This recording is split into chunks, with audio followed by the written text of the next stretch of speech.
केंद्र सरकार ने ऐलान किया है कि 2 हफ्ते के लिए लॉकडाउन को और बढ़ाया जा रहा है, लेकिन कुछ छूट दी जा रही हैं। उनमें से क्या छूट रखनी है, क्या छूट नहीं रखनी है, इसके ऊपर दिल्ली सरकार में हम लोगों ने पिछले 2 दिन में काफ़ी गहन सोच विचार किया और हमने निर्णय लिया है कि केंद्र सरकार ने जो भी छूट, पूरे दिल्ली को केंद्र सरकार ने रेड जोन डिक्लेयर किया है। रेड जोन में केंद्र सरकार ने जितनी छूट अलाउ की है वो सभी छूट हम लोग दिल्ली के अंदर अलाउ करने जा रहे हैं। इसका क्या मतलब है, मैं संक्षेप में अभी आपके सामने रखूँगा, लेकिन इसके तुरंत बाद आपको एक डिटेल्ड प्रेस रिलीज़ जारी की जाएगी, जिससे आपको और इसके बारे में, और थोड़ी देर के बाद ऑर्डर्स भी हो जाएंगे इसके बारे में, फॉर्मल ऑर्डर्स, तो आपको पता चल जाएगा कि किस किस क्षेत्र में क्या क्या अलाउ किया जा रहा है। लेकिन एक रूपरेखा मैं आप सब लोगों के सामने रख देता हूँ। पहली चीज़ तो ये कि कल से सभी सरकारी दफ्तर खुलने जा रहे हैं। कई सारे सरकारी जो एसेंशियल सर्विसेज से डील करते हैं सरकारी दफ्तर, उन एसेंशियल सर्विसेज वाले सरकारी दफ्तर में 100% अटेंडेंस होगी, लेकिन दूसरे सरकारी दफ्तरों में जो एसेंशियल सर्विसेज से डील नहीं करते, वहाँ पे डिप्टी सेक्रेटरी लेवल तक, डिप्टी सेक्रेटरी एंड अबाव 100% आएंगे लोग, और उसके नीचे वाले स्टाफ में 33% स्टाफ आएगा। कल से दिल्ली के सारे प्राइवेट ऑफिसेज खोले जाएंगे, लेकिन प्राइवेट ऑफिसेज केवल 33% स्ट्रेंथ पे काम करेंगे।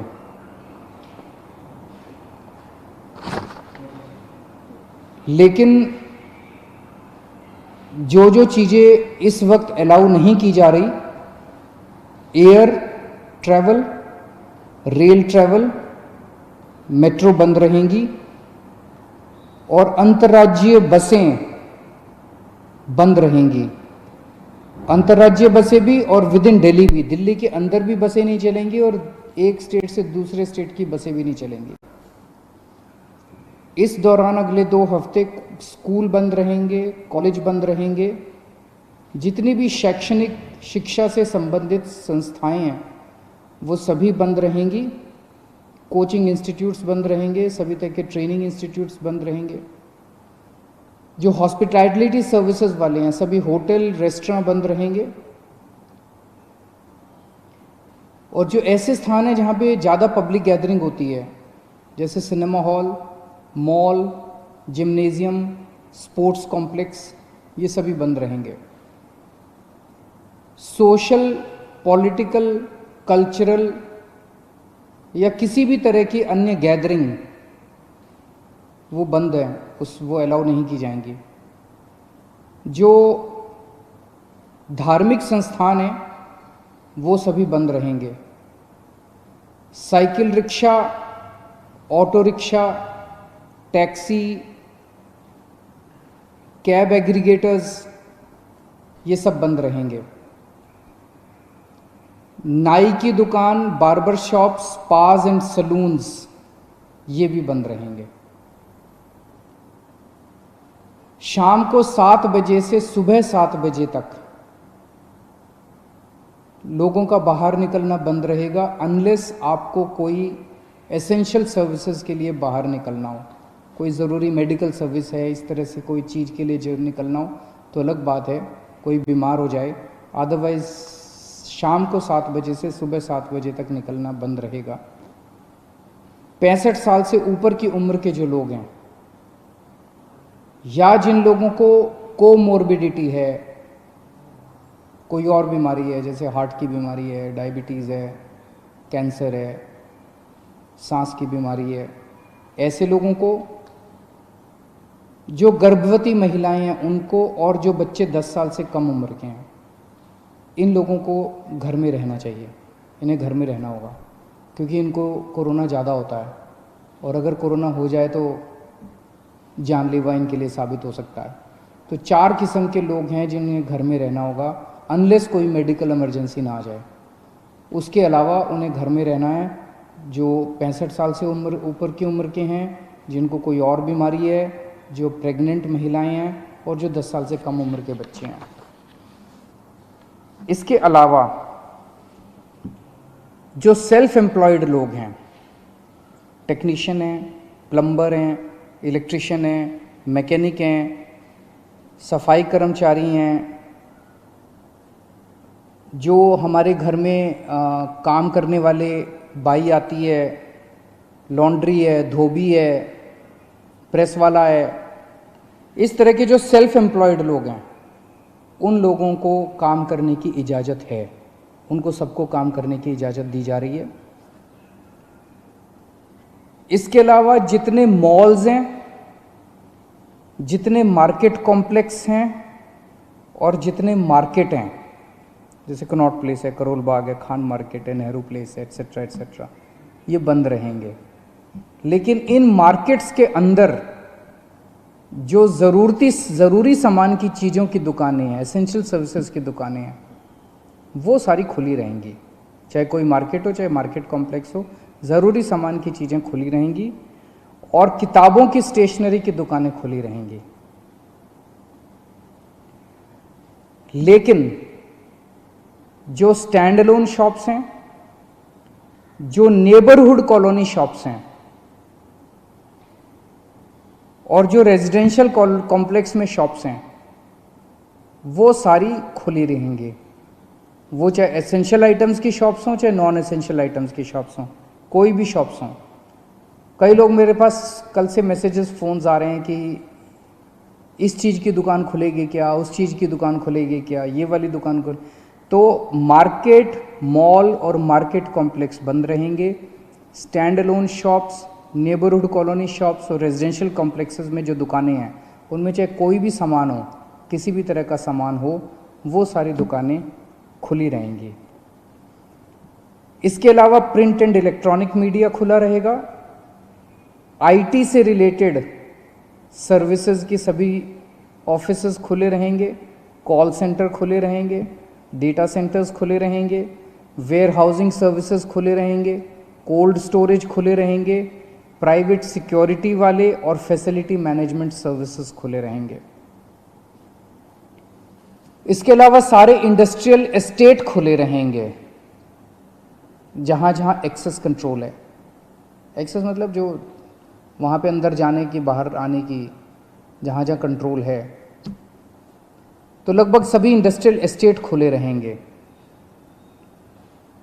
इसके अलावा जो एसेंशियल सर्विस, एसेंशियल गुड्स बनाने वाली मैन्युफैक्चरिंग यूनिट्स हैं, वो चाहे इंडस्ट्रियल एस्टेट में हो, चाहे इंडस्ट्रियल एस्टेट के बाहर हों, दवाई बनाने वाली, फार्मा की कंपनियां, मेडिकल डिवाइसेस बनाने वाली, उनके रॉ मटेरियल बनाने वाली, इंटरमीडिएरी बनाने वाली, या उसकी सप्लाई चेन से संबंधित कोई भी चीज़ें जो हैं, वो सारी मैन्युफैक्चरिंग यूनिट्स खुली रहेंगी। आईटी हार्डवेयर से संबंधित मैन्युफैक्चरिंग यूनिट्स खुली रहेंगी। पैकेजिंग मटेरियल के मैन्युफैक्चरिंग की यूनिट्स खुली रहेंगी। इसके अलावा ई कॉमर्स एक्टिविटीज़ केवल एसेंशियल गुड्स में परमिटेड है, नॉन एसेंशियल में ई कॉमर्स एक्टिविटीज़ परमिटेड नहीं है। लोगों के आने जाने का कैसे है? तो अगर आप 4 पहिया व्हीकल में हैं तो ड्राइवर के अलावा 2 लोग और गाड़ी में अलाउड हैं, लेकिन आपको केवल परमिटेड एक्टिविटीज़ के लिए सड़क पे आना अलाउड है। और अगर आप 2 पहिया व्हीकल पे हैं तो आप केवल अकेले जा सकते हैं, आपके पीछे बैठ के कोई नहीं जा सकता। अकेले 2 पहिया व्हीकल पे अलाउड है, लेकिन केवल एसेंशियल सर्विसेज के लिए परमिटेड है। कंस्ट्रक्शन एक्टिविटीज़ केवल इन सीटू कंस्ट्रक्शन, मतलब कि मजदूरों के आवागमन की इजाज़त नहीं है। अगर मजदूर वहीं रह रहे हैं, आसपास रह रहे हैं, उस केस में कंस्ट्रक्शन एक्टिविटीज़ अलाउड है। जो अगर शादी होती है तो सोशल डिस्टेंसिंग का पालन करते हुए 50 लोगों से ज़्यादा शादी में लोग नहीं होने चाहिए। अगर कोई किसी की मौत हो जाती है तो उसमें 20 लोगों से ज़्यादा लास्ट राइट्स के लिए अलाउड नहीं है। पब्लिक प्लेसेस पे थूकना स्ट्रिक्टली मना है, उसके ऊपर सख्त कार्रवाई की जाएगी। सभी एग्रीकल्चरल एक्टिविटीज़ अलाउड है, sowing, harvesting, procurement, marketing, agriculture supply chain से रिलेटेड जितनी भी एक्टिविटीज़ हैं वो सभी अलाउड हैं। फाइनेंशियल सेक्टर से रिलेटेड जितनी एक्टिविटीज़ हैं वो सभी अलाउड हैं। Banks, non banking finance companies, insurance, capital market activities, credit cooperative societies, और जितना गुड्स कैरियर से संबंधित, सामान से संबंधित, यात्रियों का बसें वगैरह अलाउड नहीं है, ऑटो वगैरह अलाउड नहीं है, लेकिन अगर सामान का, गुड्स का ट्रैफिक जो है वो सारा परमिटेड है। इसकी डिटेल्ड प्रेस रिलीज़ अभी जारी कर दी जाएगी और डिटेल्ड ऑर्डर जारी कर दिया जाएगा, जिससे आपको और सारी जानकारी मिल जाएगी। मैंने मोटी मोटी रूपरेखा आप लोगों के समक्ष रखी है, लेकिन मेरा अपना ये मानना है कि लॉकडाउन लागू करना बहुत ज़रूरी था। केंद्र सरकार ने जो 24 मार्च को लॉकडाउन किया वो बहुत ज़रूरी था। उस वक्त अगर हम लॉकडाउन न करते तो देश के अंदर भयावह स्थिति हो सकती थी, क्योंकि उस टाइम देश कोरोना से डील करने के लिए तैयार नहीं था। उस वक्त हमारे पास पीपी किट्स नहीं थे, टेस्टिंग किट्स नहीं थे, कुछ भी नहीं थे, अस्पताल तैयार नहीं थे, लोग तैयार नहीं थे, सोशल डिस्टेंसिंग का आइडिया नहीं था लोगों को। अब 1.5 महीने के बाद, लगभग 1.5 महीना हो गया, 1.5 महीने के बाद मुझे लगता है कि हम लोग, कम से कम दिल्ली की मैं बात कर रहा हूँ, दिल्ली आज लॉकडाउन खोलने के लिए तैयार है। पूरे दिल्ली को रेड जोन में रखा गया है। अभी तक हमने जितनी भी केंद्र सरकार से गाइडलाइंस आई, अच्छी गाइडलाइंस आई, बहुत अच्छी गाइडलाइंस आई, हमने सबका पालन किया। लेकिन अब पूरे दिल्ली को रेड जोन में कर देने से 2 बड़ी समस्याएं पैदा हो। एक तो जनता को बहुत तकलीफ है, जनता के रोज़गार चले गए हैं, दुकानें बंद हैं, उससे व्यापारियों को बहुत ज़्यादा तकलीफ है, इंडस्ट्री बंद है, और बहुत सारी नौकरियां जा रही हैं, लोग दिल्ली छोड़ छोड़ के चले जाएंगे। अब इससे पूरी अर्थव्यवस्था गड़बड़ा गई है और बहुत ज़्यादा दिन हम इसको बर्दाश्त नहीं कर पाएंगे। और दूसरी तरफ जब सारी अर्थव्यवस्था बंद है तो सरकार का रेवेन्यू आना बंद हो गया है।